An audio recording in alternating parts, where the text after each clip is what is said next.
Alright, so today's video is going to be different, well, especially the intro, because I'm about to put up the dishes while I explain to y'all what the video is going to be about today. So let's do that.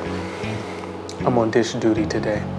Alright, I'm going to start putting the utensils up first as I tell you that today's video is about dynamic range. Some of y'all may not know what dynamic range is, but basically, if you take a video clip, you got your brightest part and you got your darkest part. The ratio between those two is dynamic range. So today I'm going to be doing a dynamic range test with the Nikon Z6 III.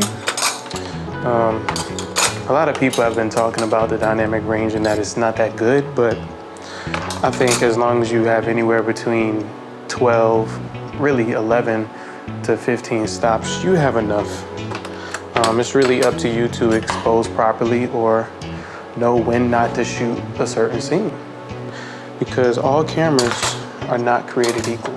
A $2,000 mirrorless camera is not made equal to a RE35, which has like 17 stops of dynamic range. So all cameras are not created equal. So remember that when I'm doing this dynamic range test. And honestly, I think knowing your camera's dynamic range, it matters in certain instances. When you're inside, I don't think it really matters as long as you have enough light. So that's why today the test is going to be outside, because that's light that we can't necessarily control. I'm trying to go out there in the midday sun. The sun creates the brightest highlights and it also creates the darkest shadows. You can't control it. So this is the perfect way to test the dynamic range of this camera. And before we go test it, I want to let y'all know already,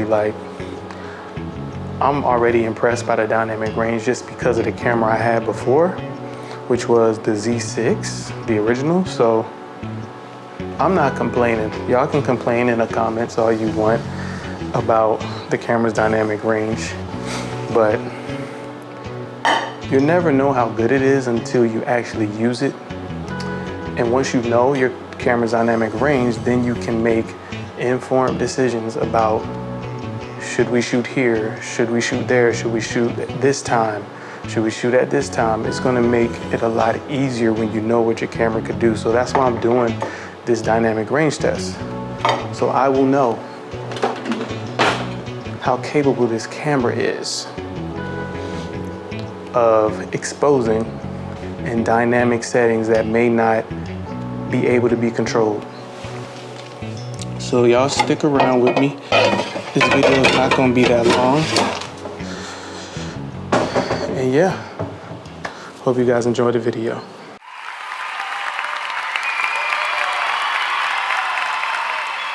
All right, so this is a dynamic range test. Right now I'm on the Nikon Z6 III. I am at f4 1/50 and 24 frames per second at 5.4K. I'm shooting in ProRes 422. And yes, I'm currently exposed mostly for the background, making sure my background is properly exposed. I'm using a waveform monitor to check that. And yes, this is what it looks like if I expose for the background. You can let me know how it looks in the comments. This is the first scenario I'm going to use. The second one is I'm going to expose for my skin tone. I'll step more into the shadow and I'm going to expose for my skin tone. So let's see how that's going to work out. Okay, here's the second scenario. I'm trying to expose mostly for my skin tone, and I'm kind of being helped right now because the sun is bouncing off of the white paneling right here, and it's kind of providing a key to this side of my face. So this is pretty dope, but I'm going to step more into the shadow where I don't have anything kind of lighting my face. So Yeah, just give me 1 second. But how does this look? Put down in the comments. This is scenario 2, I guess.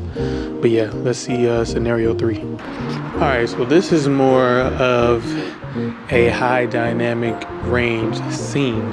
So I'm completely in the shadow. I have no light bouncing off of anywhere to expose my face. I also, back here, there is like a super hot spot. So that's in there intentionally just to see how the camera handles that. And of course we have,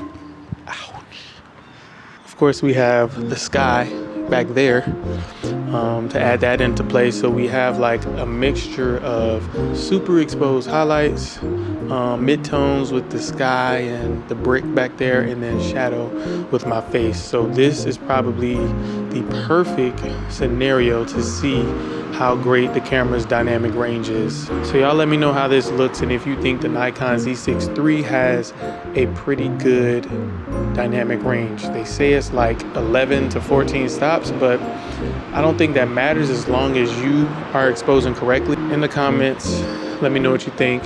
Make sure you like, comment, subscribe, and I'll catch you on the next video.